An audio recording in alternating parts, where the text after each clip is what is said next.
ఇప్పటికే 6,736 కోట్లు మనం ఖర్చు పెట్టాం. ఇంకా 3,844 కోట్లు ఖర్చు పెట్టాలి. నిన్న మొన్నే మనం 759 కోట్లు ఖర్చు పెట్టాం. ఈరోజు 900 కోట్లు రైతులకు పేదవాళ్ళకి పునరావాసం చేయడానికి R&R ఇవ్వడానికి శాంక్షన్ చేయడమే కాకుండా ఒకేసారి 300 కోట్లు ఈరోజు రిలీజ్ చేస్తున్నాం. సాయంత్రానికి మీ బ్యాంక్ అకౌంట్కి వస్తుంది. అకౌంట్కి వెళ్ళిపోయిందా? ఓకే, ఈరోజు రేపు RBI హాలిడే అంట. డబ్బులు మీ అకౌంట్కి రిలీజ్ చేశాం. సోమవారం మీరు వెళ్ళి మీ అకౌంట్లో డబ్బులు తీసుకునే అవకాశం కూడా ఉంటుంది. ఉండడం కాదు, 100% మీ అకౌంట్లో సోమవారం డబ్బులు ఉంటుంది. దాన్ని బట్టి మీరు ప్లాన్ చేసుకోవచ్చు. ఈరోజు మనం చూస్తే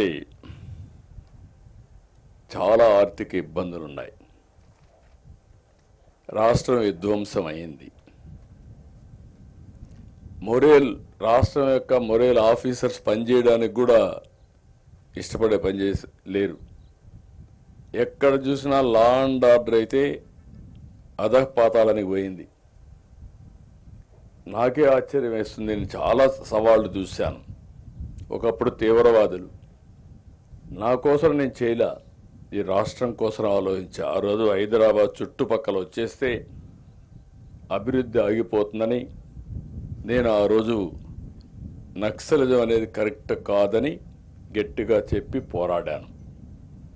కడాన నా ప్రాణం మీదకి వస్తే కూడా లెక్క పెట్టుకోవాలా. మీరు ఆ విషయం గుర్తుపెట్టుకోవాలి. సాక్షాత్తు వెంకటేశ్వర స్వామి 23 క్లేమోర్ మైన్స్ నా మీద బ్లాస్ట్ చేస్తే నన్ను కాపాడి ప్రాణభిక్ష పెట్టింది వెంకటేశ్వర స్వామి పెట్టాడు. ఆ విధంగా బయటపడ్డాను. ఈరోజు ఆ సమస్య పరిష్కారం అయింది. 1924లో లా అండ్ ఆర్డర్ మొత్తం విచ్ఛిన్నమైపోయింది.